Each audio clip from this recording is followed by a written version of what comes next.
I call the Minister to move the motion.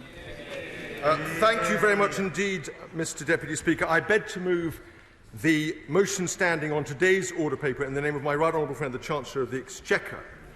Mr Deputy Speaker, supporting health and social care in the aftermath of a pandemic and amid the worst health crisis for 100 years, laying the long-term basis for social care for generations to come. There are few, if any, greater peacetime challenges for any government, and that is why it is an honour to be opening this debate today. As the House will know, yesterday the Prime Minister announced a plan to tackle the NHS backlog, put the adult social care system on a sustainable long-term footing and end the situation in which those who need help in their old age risk losing everything to pay for it.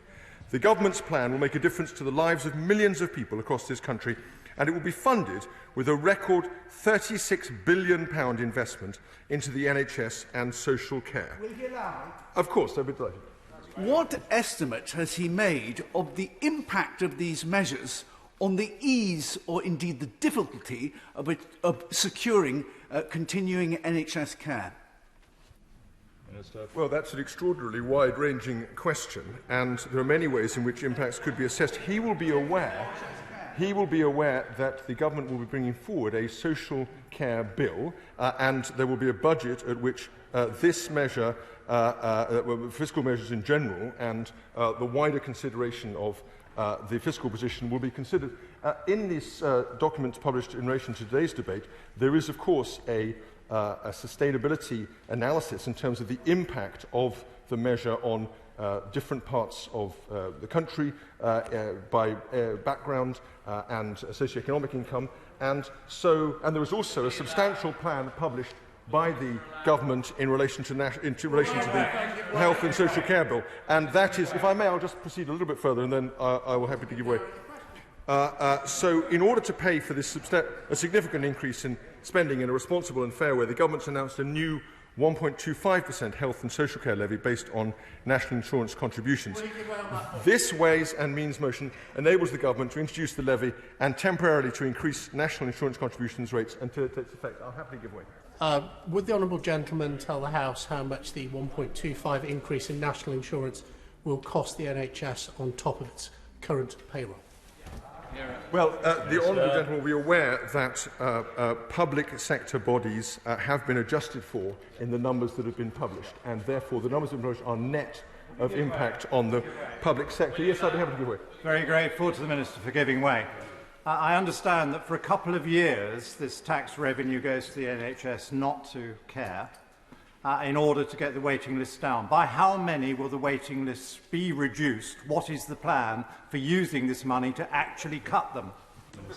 Well, of course, it's impossible to say in advance what the impact will be, but I would direct the honourable gentleman to the remarks of the Institute for Fiscal Studies, where it said that it regarded this as broadly, as it says, based on detailed analysis to be published later this week, it could be enough to meet the pandemic-related pressures on the NHS. I think that's a fairly. No, I've already taken a few. I'll go on a bit further, if I may, and then I'll take some more interventions. Thank you. The honourable gentleman's had a fairly substantial go at points of order already, and I welcome his later intervention. The levy will apply UK-wide to taxpayers liable to Class 1 employee and employer, Class 1A, Class B and Class 4 self-employed NICs. However, it will not apply where taxpayers pay Class 2 NICs or Class 3 NICs. It will be introduced from April 2022, and then from April 2023, the levy will also apply to those working over the state pension age. As honourable and right honourable friends will understand, it takes time for HMRC to prepare their systems for such a major shift. That is why in 22-23, the levy will be delivered through a temporary increase in NICs rates of 1.25% for 1 year only, and all revenues generated by this increase will be ring-fenced and paid to NHS England and NHS Scotland, NHS Wales and the equivalent in Northern Ireland. I'm happy to give way to the honourable lady. I'm really grateful for the Minister giving way. Does he not recognise that the burden which he is placing on small businesses, many of which the government completely excluded and failed to support during the pandemic, and now having to pay this extra levy, as opposed to making a fair taxation system which falls on those which can pay the most? Well, the honourable lady will be aware that because of the employment allowance, the bottom 40% of businesses will pay nothing, and the next 40% will pay an average of £450. So it does not fall heavily on the bottom end of businesses. And, of course, it comes in a context in which the government has provided over £400 billion of support to business and to the nation as a whole in the course of fighting the pandemic. So it is, in that sense, a broad-based, and it has been recognised to be, by reputable independent commentators, a broad-based approach. From April 2023, once HMR systems have been updated, a formal legal surcharge of 1.25% will replace the temporary increase in NICS rates, which will return to their previous level.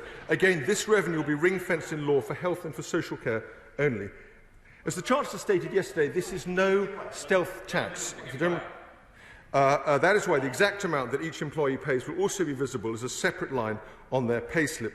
Finally, the levy will be administered by HMRC and collected by the current reporting and collection procedures for NICS, pay-as-you-earn and income tax self-assessment. I'm happy to give way to the honourable gentleman.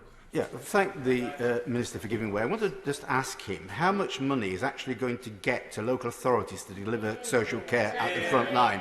Can I refer him to paragraph 36 of the government's document we got yesterday, which says that £5.4 billion in adult social care will be provided from this levy, but that will be spent on the reforms that are in the document, and it then goes on to say that all the other pressures on local authorities, the social care they've got now, demographic and otherwise, will be paid for from council tax, the social care precept, which is council tax by any other name.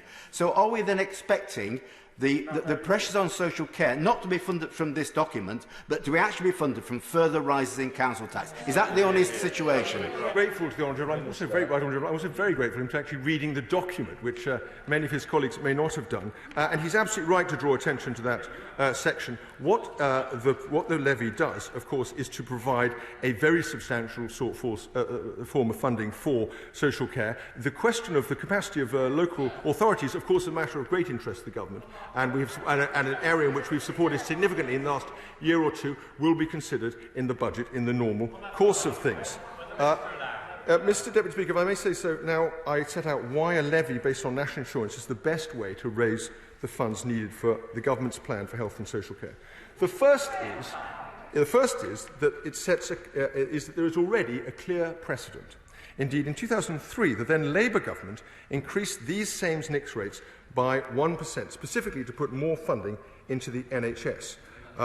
Within the NICS system, there is, as members across the House will know, an already long-standing ring-fence proportion of receipts directed to the NHS.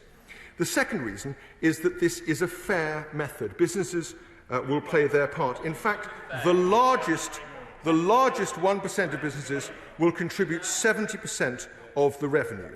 However, existing NICS reliefs and allowances will also apply to the levy. That will mean, as I've said, that 40% of all businesses will not be affected due to the employment allowance. When it comes to individuals, those earning more will pay more. Conversely, at least 6.2 million people earning less than the NICS primary threshold will not pay the levy at all. The third reason why a levy based on NICS is the right approach is because it has worked elsewhere. France, Germany and Japan have all increased social security contributions to fund social care provision. And finally, the question of how to fund health and social care is one that applies to a whole nation. NICS are set on a UK-wide basis, and the levy therefore provides a clear UK-wide solution. I'm happy to give way to the honourable member, the Lady Select Committee. I thank the right honourable gentleman for giving way. Would he put on the record for the House the consequentials for public bodies as who are employers who would normally be expected to pay this? But I understand there are some mitigations to this, but perhaps he could explain that, because in the time we've had, we haven't been able to get to the bottom of it.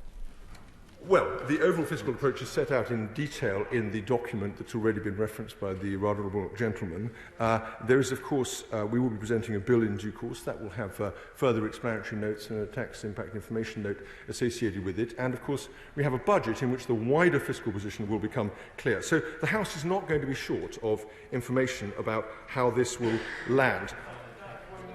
Finally, if I may just remind the House why this levy is so important. As the Prime Minister and the Chancellor set out yesterday, the levy will enable the government to tackle the backlog in the NHS. It will provide a new permanent way to pay for the government's reforms to social care, and it will allow the government to fund its vision for the future of health and social care in this country over the longer term. It has been... I'll give way to the Honourable Lady, of course. I thank the Minister for giving way. 2 points. He talks about the government's vision for health and social care, but with their obsession with outsourcing, that doesn't match the Scottish vision for health and social care. This is a devolved area. Why is he not using tax, which the Scottish Government control, and we've already been slagged for 3 years in here for putting a penny on income tax bands to fund health and social care in Scotland? So why is he hitting Scottish taxpayers again and taking power away from the Scottish people? Well, and nothing could be further from the truth, Mr Deputy Speaker. The fact of the matter is that all parts of the UK need a long-term solution to fund this health and social care position sustainably, including Scotland and the Scottish Government. It is also the case that Scotland's own Audit Scotland has called for more money needed in the Scottish social care system. An independent review of adult social care has said that more money needs to be provided. And of course, there is a union dividend from this policy, in that Scotland, Wales and Northern Ireland will benefit by an average of 15% more than is generated by their residents. That is to say, £300 million a year on average. Mr Deputy Speaker, the government has acknowledged that this policy involves a breach of the manifesto. It has done so directly, it has done so plainly, and it has done so honestly. But I would put it to the House that in a deeper sense, this measure serves to redeem a promise and to discharge an obligation. It is a profoundly conservative thing to do, to provide for future generations without taxing, without increasing our borrowing, without increasing spending, and in a way that is sustainable and which grips a nettle that for too many years has been ignored by the party opposite. And with that in mind, I commend this motion to the House.